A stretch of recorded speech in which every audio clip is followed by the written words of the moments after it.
គោរពជំរាបសួរដល់ôngពុំវិញពុកម៉ែបងប្អូនដែលបានទស្សនាវីដេអូមួយនេះថ្ងៃនេះដែរខ្ញុំនាំអារម្មណ៍ពុកម៉ែបងប្អូនមកទស្សនាចំការដែលខ្ញុំដាំដំណាំនេះគឺមានដំណាំអ្វីខ្លះអានេះខ្ញុំបង្ហាញតែពីមុខទេនេះដែរគឺជាដើមត្រសក់ស្រូវបាទតែគាត់ថាខ្ញុំដីនេះខ្ញុំភ្ជួរអត់កើតទេដោយសារតែវាថ្មអញ្ចឹងណាចឹងភ្ជួរអត់កើតទេអញ្ចឹងខ្ញុំមានតែកប់ក្របកាប់អណ្ដើកហើយខ្ញុំកប់ក្របតែម្ដងហើយនេះដែរគឺជាត្រើងសណ្ដែកគួរដែលខ្ញុំដាក់ដាំក្របហ្នឹងសម្រាប់ក្របសណ្ដែកគួរគឺរហ័សដោះទេគឺដាំតែមួយយប់មួយថ្ងៃព្រឹកឡើងហ្នឹងគឺឃើញវាដោះចេញមកម៉ែបងប្អូនហ្នឹង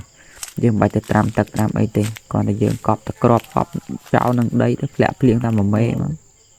គឺដោះឲ្យបើមានធ្លាក់ភ្លៀងទេយើងស្រោចវាទៅស្រោចតែម្ដងទៅ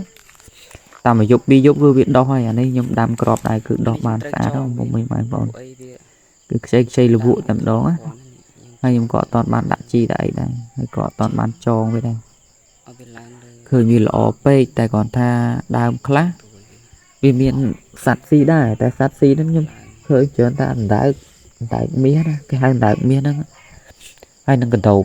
កាត់ដាច់ត្រួយហ្មងណាសម្រាប់ត្រសក់ស្រូវខ្ញុំកាត់ដាច់ហ្មង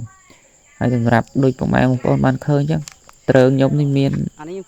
ខ្លះទៅក៏ខ្ញុំដាក់ស្អីខ្លះទៅខ្ញុំចងខ្សែអញ្ចឹងណាហើយនេះក៏ខ្ញុំកប់ក្របដែរតែខ្ញុំគាត់ថាខ្ញុំអត់ទាន់បានធ្វើជាចលងវាទេអត់ទាន់បានធ្វើចលងធ្វើត្រើងវាទេសារតែខ្ញុំអវល់អញ្ចឹងណារងកតាតែសម្រាប់អារងនោះខ្ញុំបានដាក់